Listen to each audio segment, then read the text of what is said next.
Bueno, gracias, daros la bienvenida, recordaros un poco también la nota de prensa que ha leído mi compañera María, recordaros que es un congreso ante todo solidario, ¿vale? Intentaremos batir el récord de asistentes y de alimentos, que es un poco el objetivo de todo esto. Y bueno, nada, daros las gracias por haber pegado un madrugón, agradecer también la excelente conferencia del doctor Ticara. Y bueno, vamos allá, a ver qué tal sale esto, ¿vale? Venga. Bueno, pues vamos a hablar un poco de la limpieza intestinal, de la importancia de tener un intestino limpio para que nuestras emociones realmente puedan ir acordes con lo que nuestro intestino dice. Entonces vamos a ver un poquito de teoría. Lo voy a intentar hacer muy dinámico porque es de lo que se trata. Entonces, bueno, a ver qué tal nos sale. Vamos allá. Nos dice limpiar el intestino de malas emociones. ¿Cómo limpiamos el intestino de malas emociones? ¿Cómo limpiamos nuestra mente de malas emociones? En realidad, desde hace muchos años se viene hablando de la conexión entre el intestino y el cerebro.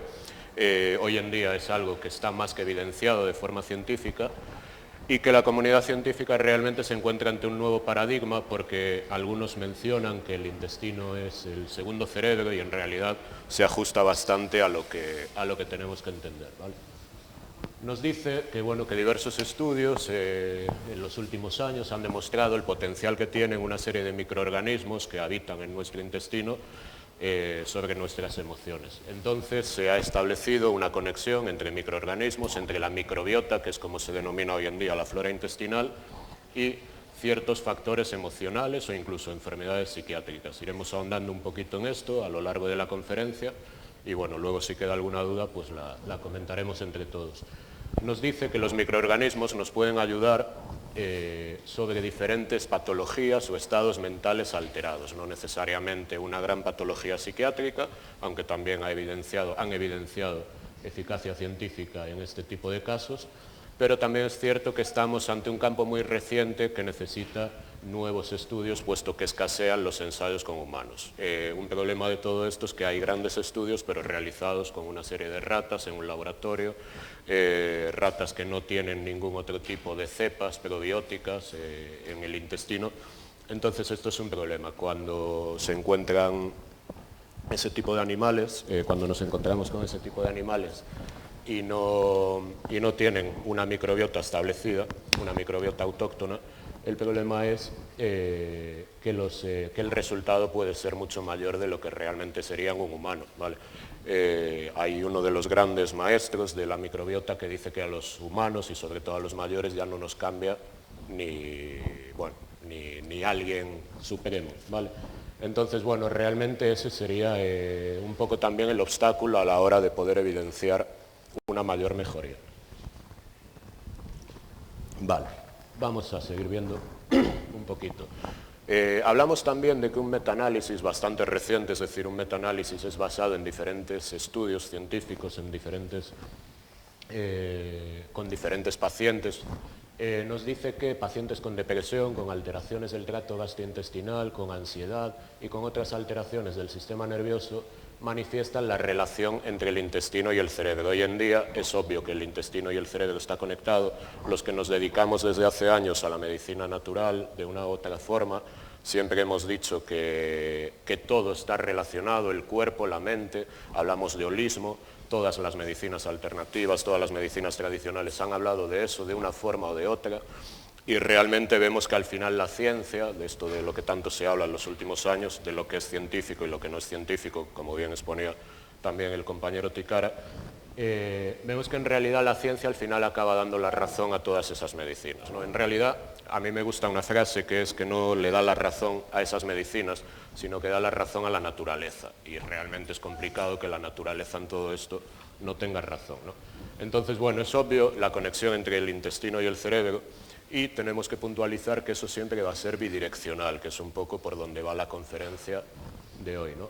Los intestinos cuentan con un propio sistema nervioso, el sistema nervioso entérico, y es un complejo sistema que cuenta con unos 500 millones de neuronas, ¿vale? Hay datos que pueden oscilar de los 100 a los 500, alguno postula que más, hay por ahí alguien que comenta que tiene más neuronas que el cerebro, eso es mentira, por lo menos con lo que sabemos a día de hoy, pero sí que es cierto que hablamos de un segundo cerebro sin ningún lugar a dudas, ¿vale?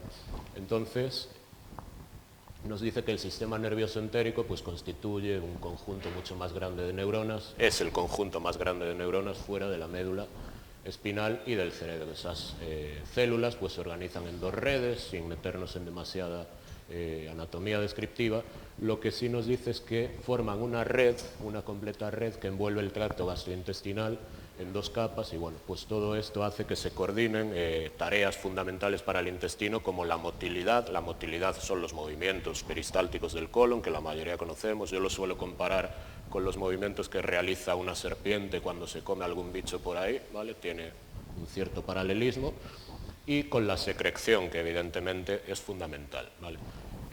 Normalmente cuando hablamos de esto, si lo hacemos en un foro un poco más, un poco menos didáctico quizás, yo lo suelo hacer de una forma un poco más graciosa, un poco más escatológica. Alguno de vosotros ya ha estado en alguna conferencia de este tipo y le suena. Y realmente parece que hay como mucho reparo a hablar de todo este tipo de cosas cuando es algo perfectamente natural, obviamente. Pero bueno, la motilidad y la secreción. Podemos afirmar que el intestino es nuestro segundo cerebro. Como decíamos, a ese concepto ha llegado la comunidad científica a lo largo de todos estos años, cada vez más. Ahora mismo yo digo que no hay ninguna universidad prácticamente en el mundo que no esté estudiando este tipo de cepas probióticas, prebióticos. Hoy en día se habla de psicobióticos, como veremos después, se habla de postbióticos, se habla de disbiosis, aunque no está catalogada todavía como una enfermedad, como una patología, pero los que nos dedicamos a esto sabemos que obviamente esto existe y en realidad pues abarca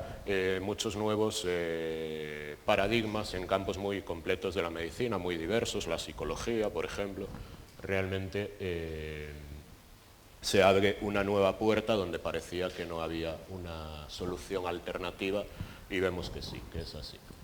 Entonces, bueno, por ejemplo, la Escuela de Medicina de la Universidad de Carolina del Norte estudian ahí cómo microorganismos que colonizan el intestino pueden intervenir incluso durante la infancia para llegar a intervenir o alterar el desarrollo cerebral del bebé. Hoy en día se está suplementando ya a mujeres embarazadas como una forma de prevenir muchos episodios de cara al futuro. Realmente cuanto más leemos, más información tenemos, evidentemente, pero también es cierto que cuesta hilar después unos datos con otros. Hemos visto cómo la microbiota parece que tiene algo que ver con enfermedades bastante graves como podría ser los niños autistas, por ejemplo. En realidad es un caso bastante paradigmático porque se ha publicado algún estudio en el que se determina que niños con autismo mejoran tomando antibióticos, que en realidad es una conclusión bastante extraña. Cuando analizamos este tipo de cosas siempre hay que saber verlo entre líneas, siempre hay que ver el estudio. Yo siempre digo que un estudio bien manipulado demuestra cualquier cosa, para bien o para mal, entonces sí que es cierto que a veces tenemos que ver estas cosas con comillas. Pero es cierto que hoy en día el paradigma que se abre para la medicina con los probióticos y los prebióticos, que tampoco es un concepto tan nuevo, porque en realidad de esto se hablaba en el siglo XVIII ya, en el siglo XIX más. Y bueno, al final vemos que la naturaleza, de una u otra forma, los que interpretaban esa naturaleza, los que hacían naturopatía, o sea la medicina que sea, porque al final todas más o menos vienen a buscar lo mismo y lo explican de una forma diferente o bastante parecida incluso. Pero en realidad hoy en día todo esto es un nuevo desafío para la neurociencia, algo que está muy de moda y en realidad vemos que puede aparecer ahí la cura para muchísimas enfermedades. Las enfermedades autoinmunes, muchísimas enfermedades de las denominadas raras, realmente encuentran una puerta donde parece que no había ninguna puerta de cara a la salvación o a la mejora. Parece que a través de la microbiota, parece que a través de la salud intestinal podrían albergar al menos alguna esperanza, ¿vale? Hay un compañero mío de profesión que en cada congreso en el que organiza alguna conferencia dice que si realmente a día de hoy tienes una enfermedad y tu médico de cabecera, sin ir mucho más lejos, todavía no te ha hablado de los probióticos, realmente deberías de cambiar de médico, ¿vale? Bueno, es una frase así un poco injusta a lo mejor, pero realmente es para darle una vuelta al tema, ¿vale? Nos comentan también, bueno, desde el Instituto de Salud Mental de Estados Unidos se afirma que una de las grandes fronteras de la neurociencia clínica de la próxima década será averiguar cómo influye la diversidad del mundo microbiano en el desarrollo del cerebro. y el comportamiento. Hay un gran documental por ahí que emite la 2 esporádicamente en estos programas de la noche temática, en el que hablan de la flora intestinal, de la microbiota, que es como se debe de denominar hoy en día, y realmente bueno, nos dice cómo incluso ciertos pacientes con una serie de cepas pueden adoptar medidas mucho más arriesgadas para su vida, para su salud. Es un programa muy interesante realmente, que os lo recomiendo que lo busquéis por ahí y lo podréis ver. Y realmente yo digo de broma que algún día, sabéis que antes las compañías de seguros de los automóviles subían el seguro si el color del coche era rojo, porque se supone que una persona que tiene un color de coche rojo adopta actitudes al volante mucho más agresivas. Yo digo que algún día nos analizarán las heces, por muy escatológico que suene, y en función de eso pagaremos más de seguro, menos de seguro, etcétera, etcétera, porque realmente incluso a ese nivel condiciona nuestro comportamiento.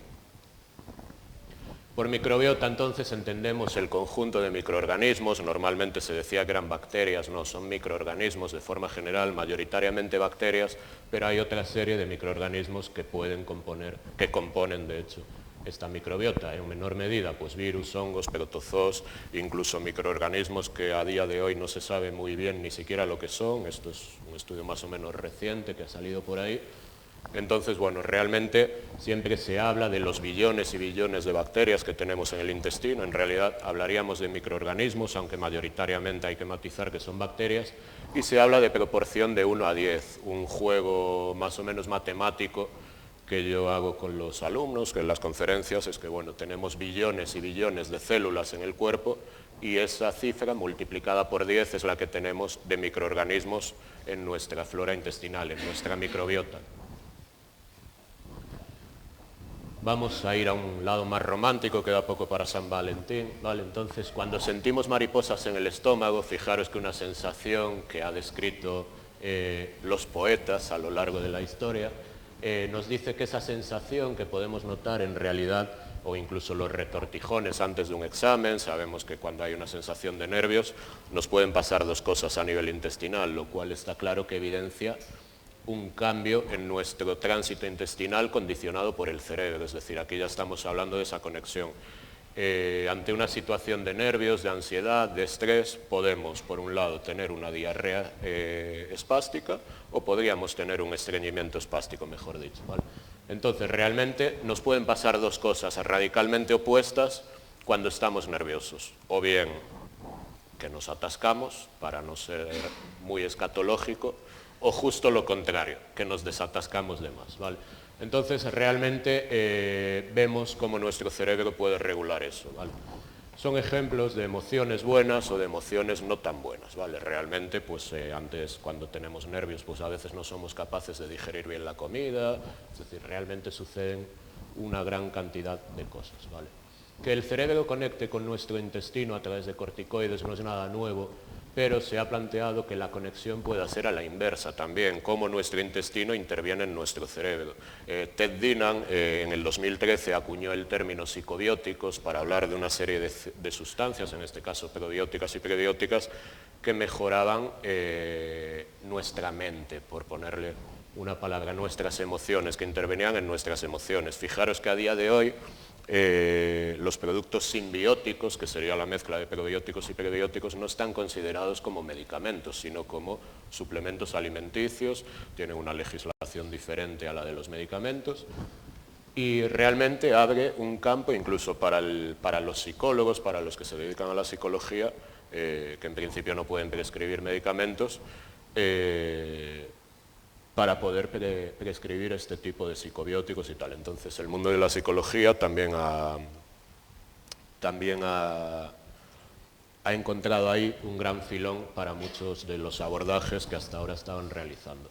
Sin duda, también sucede a la inversa, claro, el cerebro es capaz de regular o desregular el buen funcionamiento intestinal, basándonos en ese simple estreñimiento nervioso o en esa simple diarrea nerviosa, ya vemos cómo nuestro cerebro, cómo nuestras emociones, si queremos, pueden regular esto. Como siempre digo, es bidireccional. Todo lo que intervenga en nuestro intestino interviene en nuestro cerebro, todo lo que intervenga en nuestro cerebro interviene en nuestro intestino, y por supuesto luego hay muchísimos otros factores de los que obviamente en la conferencia de hoy no es el caso y no vamos a hablar, pero hay otros múltiples factores, como el medio en el que vivimos, por supuesto, no hay que obviarlo, campos en los que evidentemente todos conocemos a través de la acupuntura, a través de ejercicios basados en terapias energéticas, etcétera, etcétera, que también ayudarían sin duda a esto, aunque obviamente no es mi campo y no me voy a meter por ahí.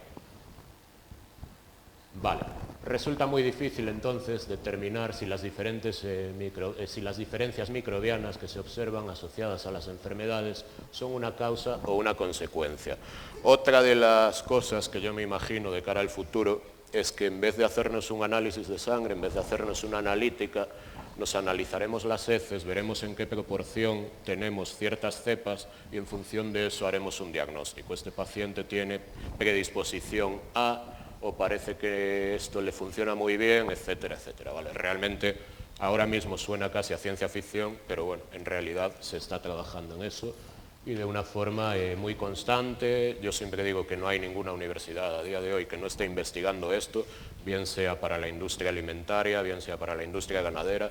Hoy si vamos a alguna tienda de agricultura de estas donde se venden herbicidas y cosas de este tipo, encontraremos incluso herbicidas a base de cepas probióticas, es decir, una bacteria concreta para fumigar el césped y evitar que salgan hongos por ahí, etcétera, etcétera. Los que controlan, que creo que por aquí hay gente que está metida en ese tema de la agricultura biodinámica o agricultura ecológica, etcétera, etcétera, saben que esto es así ya también y es una realidad que está ahí también. Se reconoce entonces el efecto psicobiótico de algunas bacterias intestinales, los lactobacillus, las bifidobacterias.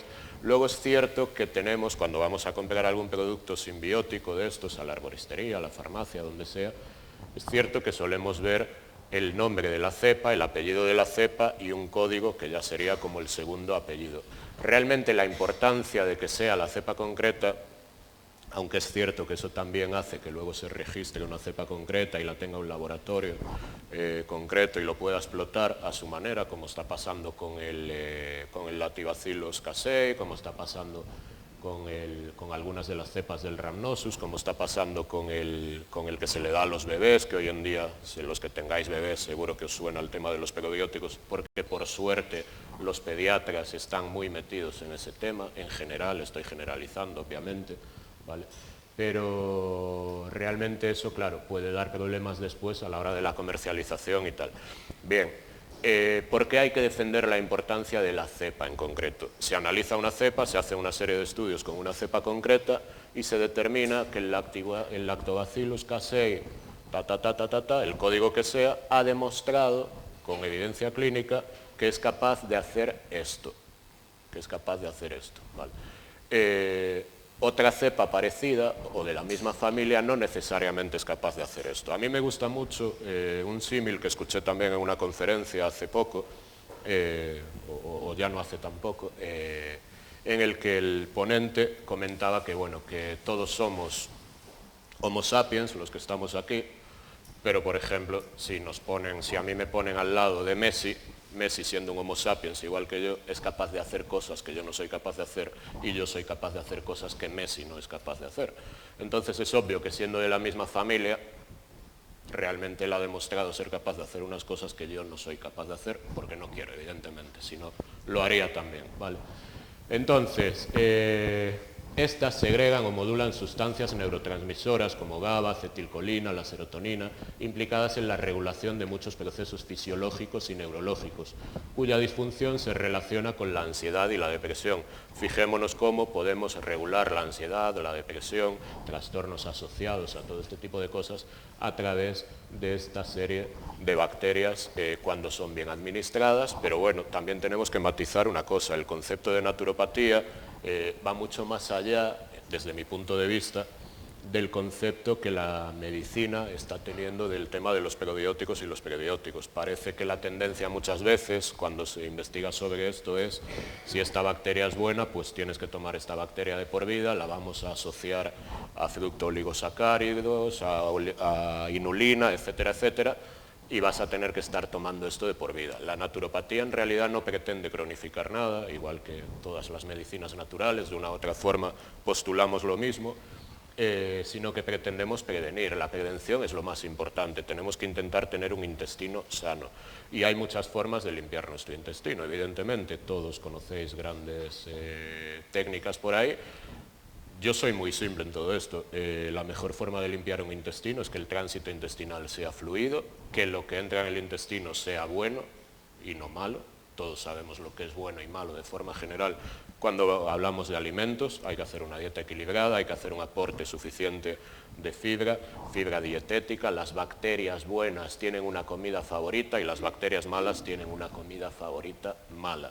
Entonces, al final es una cuestión de equilibrio, de poner una balanza.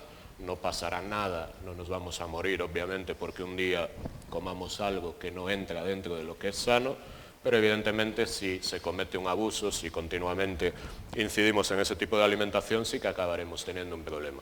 O sea que al final todo esto es muy complicado cuando hablamos de Rhamnosus, cuando hablamos de Casey, cuando hablamos de todas estas cosas, pero en realidad, en definitiva, es mucho más fácil de lo que parece si establecemos una serie de criterios que van acorde con lo que la naturaleza hasta hoy, lo que pasa que ese concepto está bastante perdido, el norte de lo que es natural y lo que no, y más hoy en día cuando vamos al supermercado y nos pone el etiquetado cosas como grasa vegetal desnaturalizada, que yo me pregunto cómo se desnaturalizan las cosas todavía a día de hoy, cuando vemos que todos son excipientes, que todos son colorantes, ciento no sé cuánto, etcétera, etcétera, ¿no? Y cuando ni siquiera nos podemos fiar casi de comprar pan, porque si vemos el etiquetado de muchos panes comerciales que se venden por ahí, pues bueno, llevan casi de todo, menos lo que mi abuela le echaba al pan cuando hacía pan, claro. Entonces, bueno, todo esto es obvio que surte, que nos va provocando una serie de problemillas a lo largo del tiempo. Un equipo de la Universidad de Macmaster en Canadá ha descubierto también que los postbióticos es un concepto bastante moderno, de 2015 hablamos más o menos, y esos postbióticos son subproductos de las bacterias, es decir, esas bacterias que tenemos ahí producen una serie de sustancias, unas sustancias de desecho, por ejemplo, que reducen la glucosa en sangre y permiten que la insulina funcione mejor, por ejemplo. Esto ya está más que evidenciado a día de hoy. Entonces, fijaros que hablaríamos de prebióticos, que hablaríamos de probióticos, que hablaríamos de los psicobióticos, que hablaríamos de los postbióticos, y en realidad tenemos un campo muy amplio. Nos dice, como vemos aquí, subproductos de probióticos fruto de la fermentación bacteriana. Cuando esto lo extrapolamos a tener un intestino sano, parece que es fundamental. Cuando lo extrapolamos a la flora, a la microbiota de ocupación en la flora vaginal, que es muy gráfico, sabemos que una serie de bacterias buenas producen algo así como agua oxigenada, al uso, para que nos entendamos todos.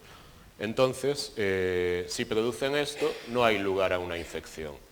Y ya no es que produzcan esto, sino que esa serie de bacterias encajan a la perfección en esa región. Es como que han sido diseñadas, imaginémonos que estamos con un juego de estos de encajar piezas y esas bacterias encajan a la perfección ahí, con lo cual también es muy complicado sacarlas de ahí, ¿vale? Pero evidentemente se producen alteraciones de la microbiota vaginal en las mujeres. Es cierto también que la regla incide de forma muy negativa en esto, porque las mujeres premenárquicas o posmenárquicas apenas tienen en comparación y estadísticamente episodios de candidiasis, por poner un ejemplo, pero bueno, es todo un nuevo mundo, ¿vale? Si establecemos esa conexión entre la microbiota vaginal y la microbiota intestinal, vemos la importancia de que se produzcan estos postbióticos, de que las bacterias que haya ahí sean buenas, etcétera, etcétera. Entonces, cuando hablamos de microorganismos intestinales, tenemos que ver que los hay buenos y los hay malos, ¿vale? Y el problema es cuando los malos abundan demasiado. Malos va a haber siempre, que es como en la sociedad, y el problema va a ser cuando los malos son la mayoría, y entonces ahí tenemos un lío montado, ¿vale?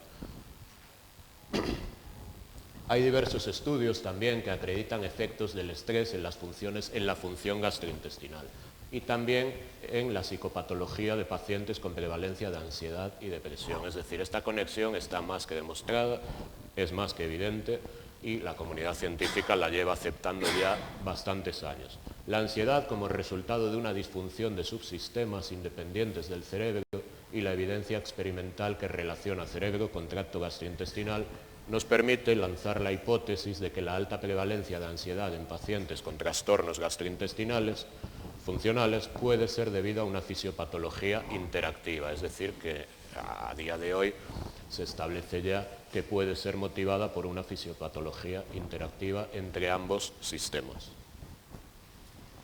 En niveles severos de depresión nos dice también que son casi 5 veces más habituales en pacientes con síntomas gastrointestinales y en los pacientes con ansiedad de casi 4. Vemos que la proporción realmente es aplastante.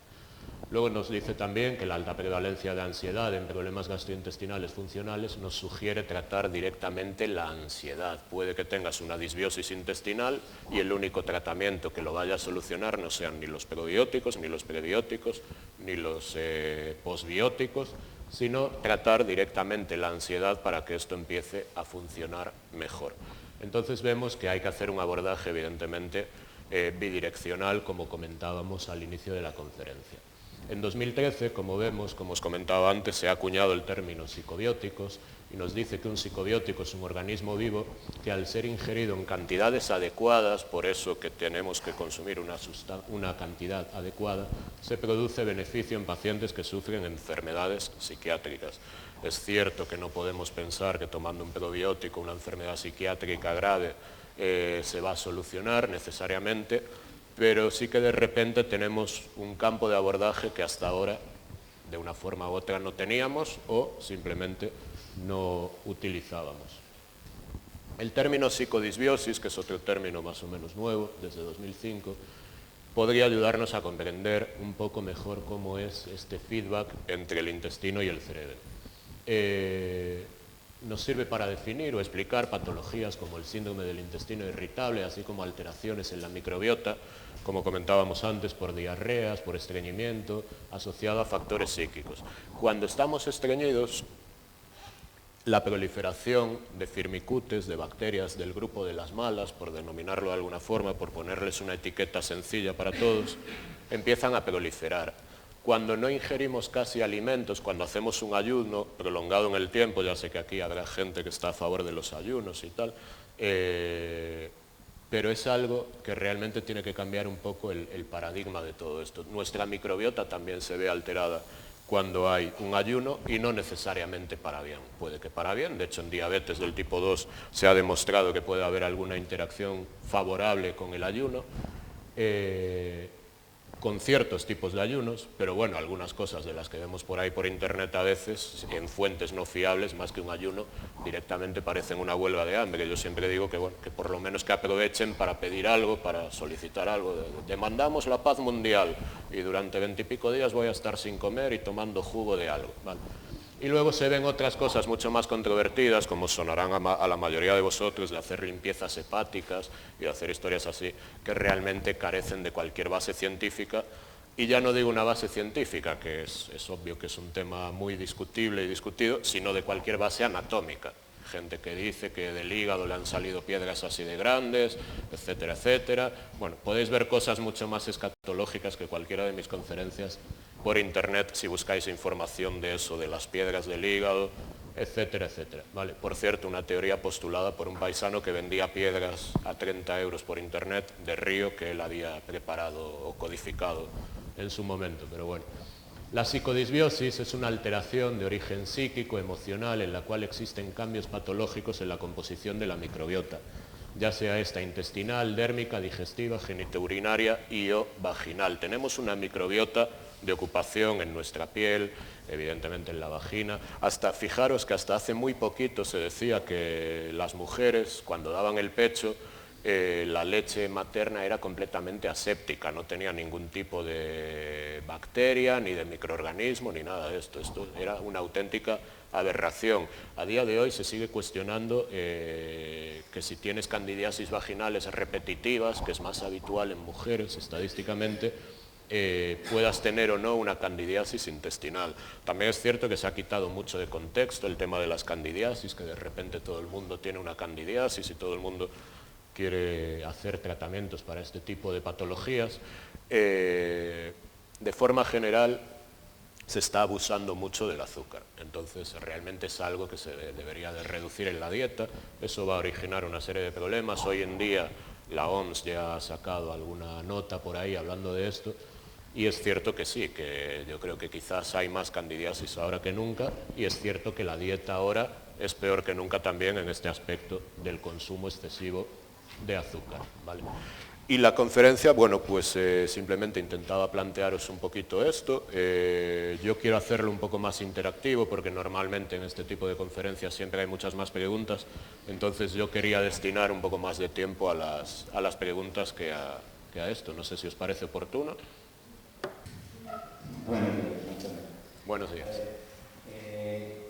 Yo para mí es todo un lío lo de cuando puedes llamar prebiótico, probiótico, probiótico, simbiótico, y a veces los médicos quieren la cosa más fácil de decir tómate una tibia, o sea, que eso tomes un yogur, o cuándo sería aconsejable una cosa, cuándo otra, cuándo nos malinforman.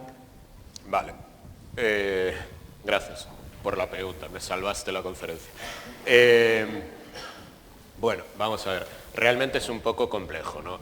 A día de hoy, bueno, yo pertenezco a una sociedad científica de esto desde hace muchos años. A día de hoy en alguna conferencia, en algún congreso, te encuentras con algún pediatra, por ejemplo, y lo digo con todo el respeto y con toda la humildad del mundo, ¿no? Pero te encuentras con alguien que debería de tener una formación mucho más allá y que se plantea que si los probióticos se le dan a los niños para engordar, porque que él vio por ahí que a los cerdos se le dan probióticos para engordar. A los cerdos, a los pollos, a los animales no se les suplementa con simbióticos ni con posbióticos, porque de hecho hay algunos posbióticos que se llevan utilizando en la industria cárnica para alimentar a los cerdos, a las vacas, durante bastantes años. No se les da para engordar, se les da para que crezcan más y mejor, porque no enferman. Los probióticos, los simbióticos se le deben dar a los niños, se le deben dar a las madres cuando están embarazadas, sobre todo si tienen algún problema, si parten de algún problema de base, como parte de la prevención, cuando los expertos en microbiología a nivel internacional y a nivel nacional, hay uno que es más escatológico que yo, y dice que los niños estaban más sanos cuando jugaban en el gallinero con mierda de gallina, literalmente, entonces quizás tenemos un problema. Uno de los problemas que se achaca hoy en día para la microbiota es el exceso de higiene. El exceso de higiene es un problema, sobre todo para la microbiota de la piel, que la fulminamos directamente, ¿vale? Claro, hablar de concepto de exceso de higiene puede sonar muy mal, ¿no? A que no te duchas, a que no te lavas las manos, etcétera, etcétera.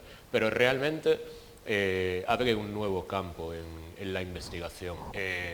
Fijaros que el té de kombucha, por ejemplo, que es algo que la mayoría de vosotros conocéis, y si no, pues bueno, luego lo comentamos si queréis un poquito, lleva casi todas las cepas, que en realidad es un hongo, pero de la familia del Saccharomyces. El Saccharomyces boulardii, que está más que patentado, que es una cepa probiótica, se utiliza para 1000 cosas, se puede utilizar para 1000 cosas. Hasta hace muy poquito se decía que para los niños no, ahora para los niños ya sí, porque ya está dentro de los medicamentos, que no es un medicamento, evidentemente, de los productos completamente seguros también para los niños, ¿no?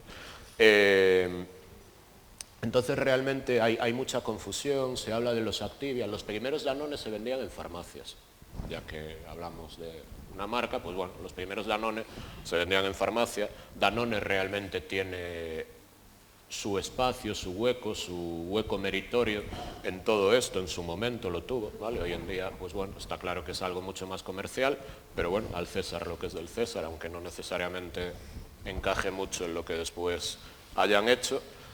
Y realmente sí que hay mucha confusión, pero es cierto que ellos trabajan con una cepa concreta que sí que ha demostrado intervenir en ciertas cosas. El problema es que a veces igual no es conveniente estar tomando una cepa concreta durante mucho tiempo, porque eso también te puede inducir una serie de cambios. Es obvio que introducir cambios en la microbiota induce cambios en nuestra mente, en nuestras emociones, en nuestro rendimiento deportivo. Yo estoy seguro de que antes o después se van a encontrar cepas probióticas que mejoren el rendimiento deportivo y muchas otras cosas. Cuando vemos que arrasar la microbiota en un niño autista parece que aporta alguna mejoría, entonces nos encontramos ante una puerta que hemos abierto al infinito y donde de repente dices que no entiendes nada. Porque si eso es así, entonces parece que se nos están escapando muchísimas cosas, con toda la humildad del mundo. Es un campo apasionante y es un campo tan apasionante que la honestidad nos tiene que llevar a decir que estamos en la punta del iceberg, que no sabemos todavía cómo funciona esto. Los naturópatas, que durante mucho tiempo hemos postulado esto, fijaros que, bueno, yo pongo otro ejemplo por ahí del Dr. Kellogg, que evidentemente la mayoría conocéis. Tenía sus cosas, obviamente, el Dr. Kellogg, pero en aquel famoso balneario, sanatorio de Battle Creek, él hacía introducción de yogur por vía rectal a los pacientes en posición cuadrúpeda en una bañera.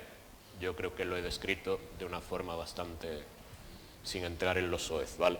Eso era lo que él hacía. Y realmente se le censuró durante muchísimos años. Yo creo que si pido, a lo mejor alguien no lo hace por vergüenza, evidentemente, pero yo creo que si pido que levanten la mano a aquellas chicas a las que su ginecólogo o ginecóloga les haya dicho en alguna ocasión que para alguna pequeña irritación vaginal o tal pueden directamente introducirse yogur por vía vaginal, pues al final es que han pasado más de 100 años y bueno, pues ahí sí, siendo ya un poco soez, yo os digo que parece que lo único que ha cambiado es el agujero y ahora está bien y antes no estaba bien, ¿vale? Es un poco,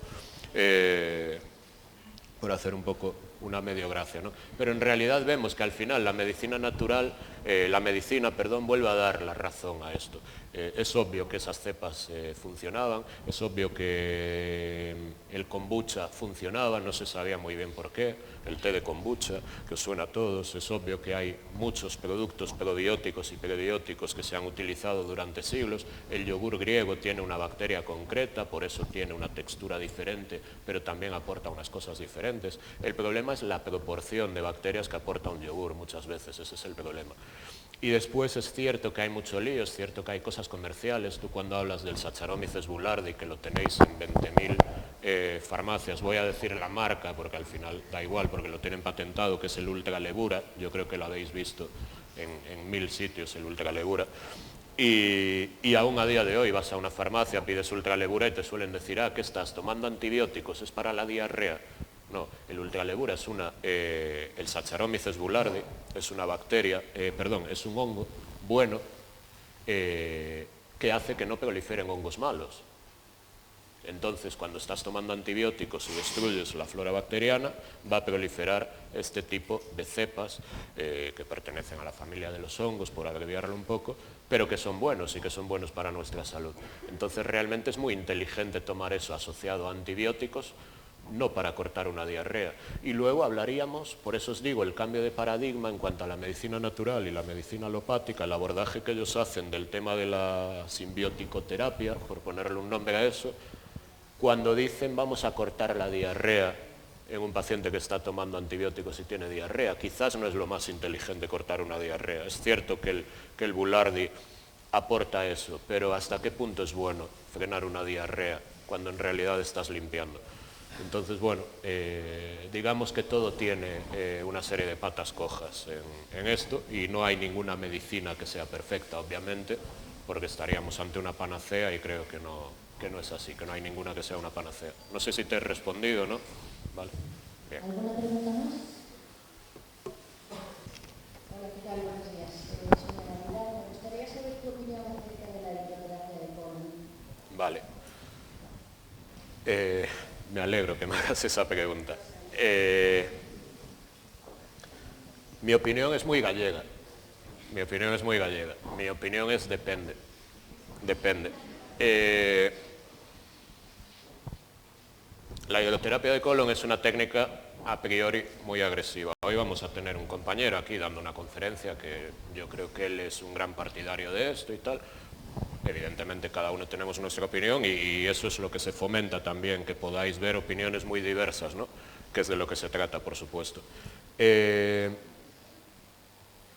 Yo creo que es una técnica muy eficaz, es una técnica que se ha usado durante siglos y que es muy eficaz para problemas concretos, pero creo que a veces se hace cuando no es necesario hacerla y en realidad yo comparo la hidroterapia de colon con muchas comillas, por supuesto, pero la comparo a veces con quemar un bosque. ¿Tú crees que es bueno prenderle fuego a un bosque lleno de árboles malos?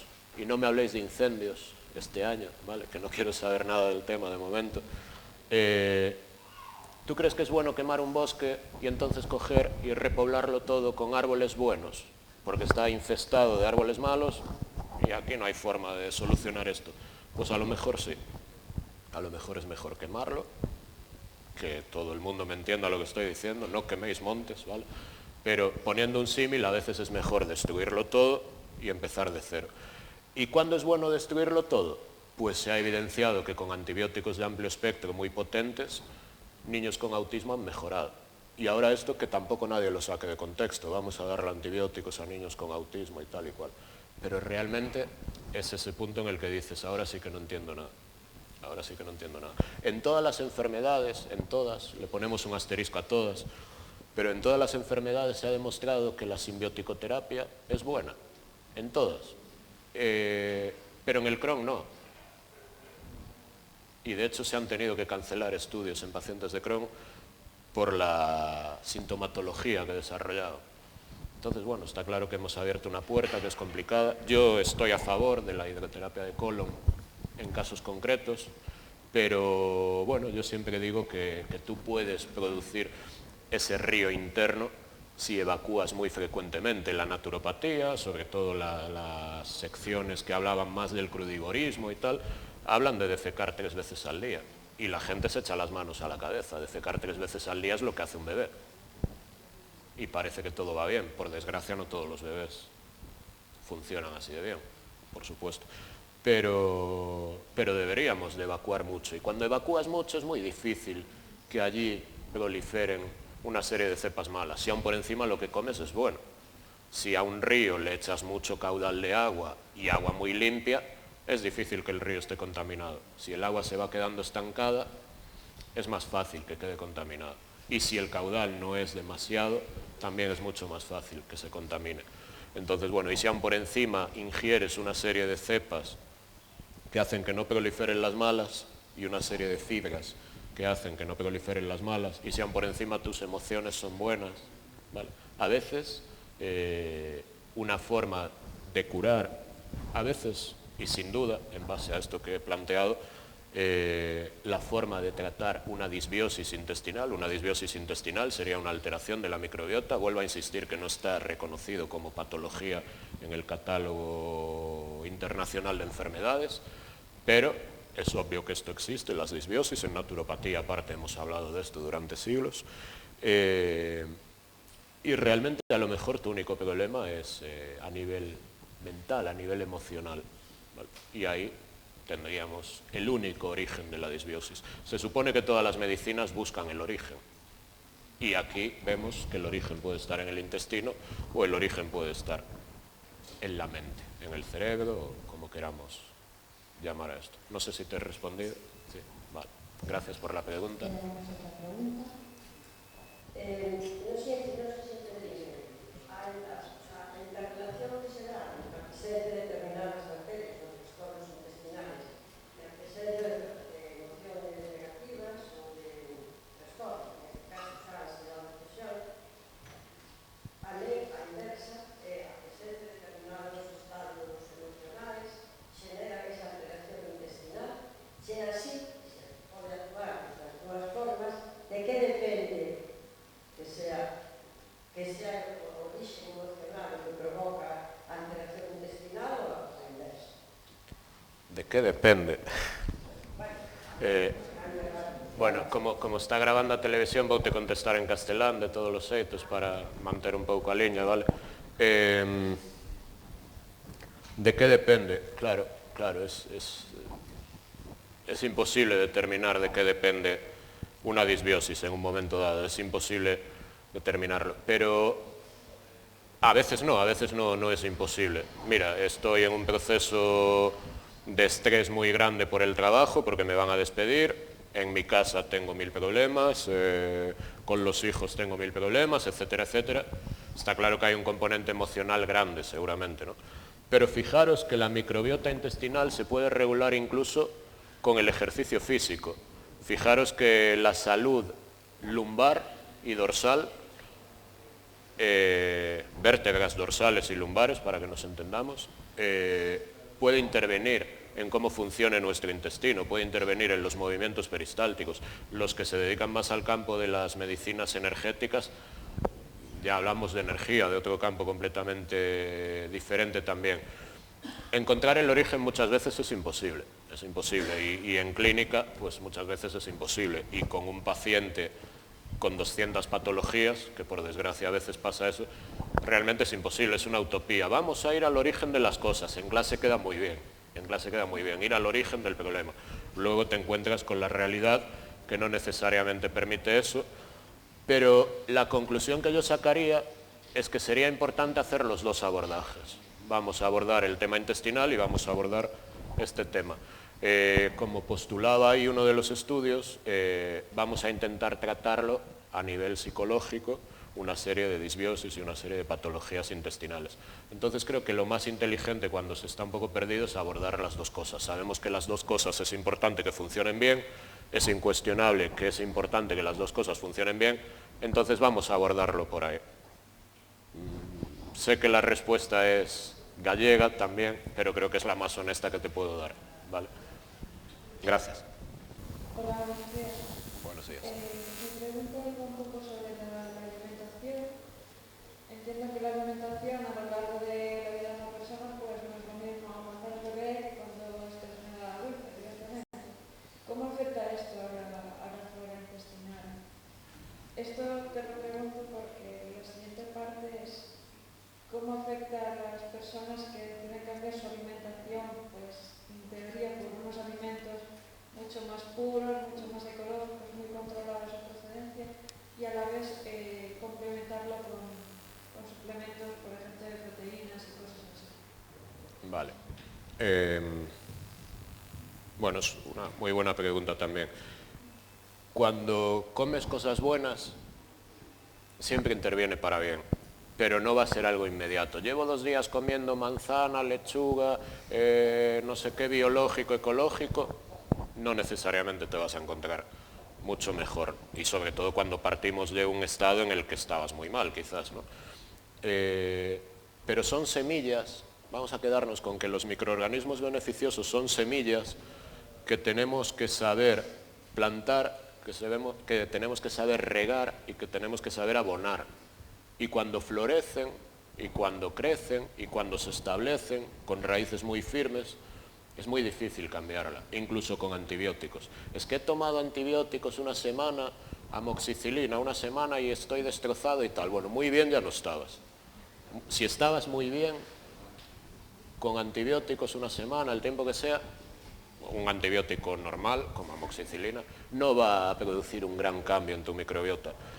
Pero el problema es que la microbiota de forma general es muy resiliente, que es un término que se utiliza mucho, ¿no? Que está más o menos de moda, la resiliencia. Y es muy difícil cambiarla para bien y es muy difícil cambiarla para mal, hay que ser honestos, también es difícil cambiarla para mal, aunque por las características de nuestra sociedad al final acaba siendo más fácil cambiarla para mal que para bien, pero que es muy resistente. Incluso en los bebés es bastante resistente. Y claro, cuando comes bien, cuando haces cosas sanas, siempre va a repercutir positivamente. Cuando siembras cosas buenas, siempre vas a recoger cosas buenas, incluso a un nivel más filosófico, si queréis. Siempre va a repercutir de forma beneficiosa y siempre va a ayudar a restablecer un poco la energía, el equilibrio interno.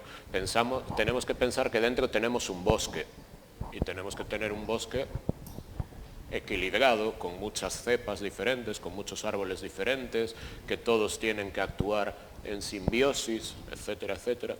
Entonces, bueno, es muy interesante. En cuanto a los complementos alimenticios, lo que te puedo garantizar es que si la microbiota no está bien, los suplementos alimenticios no necesariamente los vas a digerir como los tienes que digerir, no necesariamente los vas a exprimir como los tienes que exprimir, y de hecho en mujeres embarazadas con alteraciones intestinales se ha demostrado que tienen problemas para absorber el ácido fólico, por ejemplo. Entonces, por eso se ponen dosis a veces mucho más elevadas, o por eso a veces aparecen problemas a pesar de haber tomado ácido fólico, y no necesariamente ese sería el problema, pero podría ser uno de ellos. No sé si te he respondido, ¿no? ¿Sí? El equilibrio es lo que tenemos que buscar, y el equilibrio, pues hay una canción de un paisano de Vigo que dice que es complicado o difícil, ¿no? Es imposible, dice la canción, y realmente, pues bueno, imposible no es, pero si no lo tienes, te va a costar tiempo y dinero incluso establecer ese equilibrio, pero empezar a establecer una serie de pautas beneficiosas para la salud siempre van a repercutir de forma positiva, siempre. Bueno, lo que hablamos de la relación entre la mente y la flora intestinal, ¿no? Quizás es un poco una demostración de lo que, de que de alguna forma muchos de los males son psicosomáticos, ¿no? Todo es una cuestión psicosomática. Por otro lado, me quería que me comentaras algo sobre el tema de que se dice que las bacterias son los organismos más antiguos, ¿no? Y que si alguna vez a lo mejor pues, no cuidamos de la naturaleza y acabamos destruyendo la humanidad, las bacterias continuarán ahí, ¿no? O sea que ahí hay a lo mejor una, digamos, inteligencia evolutiva muy fuerte que a lo mejor hay que también tenerlo en cuenta, ¿no? Yo creo que una parte importante de la naturopatía es la ecología, que nadie lo quite ahora tampoco de contexto, es una frase a la que se le pueden dar muchas vueltas, pero creo que sí que es muy importante, como tú bien dices, porque el medio es absolutamente indispensable para ese equilibrio también. Obviamente esa conexión está ahí, obviamente hay enfermedades psicosomáticas perfectamente descritas, tú sabes mucho de eso aparte, pero es obvio que sí que tenemos que cuidar el medio ambiente, es obvio que tenemos que investigar mucho más en todas esas cepas, y fijaros que a día de hoy no es ninguna locura porque es una evidencia científica que en la estratosfera hay cepas, hay bacterias. Entonces, muchas de las bacterias que hoy en día tenemos por aquí seguramente vienen del espacio. Y fijaros que estamos hablando de algo que parece ciencia ficción casi. Pero es que eso es ciencia, eso está más que demostrado hoy en día que es así. Entonces, cuando viene un meteorito, pues igual podríamos hacer un símil parecido al de un espermatozoide que entra en un óvulo y no sabemos muy bien qué es lo que viene a fecundar, ¿vale? Y esto pues suena más a Iker Jiménez que a una conferencia de naturopatía, pero es algo que nos tiene que hacer meditar, pensar, por supuesto el respeto por el medio ambiente. En un medio ambiente sucio proliferan bacterias y microorganismos que son malos y eso nadie lo puede poner en cuestión. ¿Te he respondido? Vale. Muchas gracias por la pregunta y hemos acabado. Bueno, al final había preguntas. Gracias.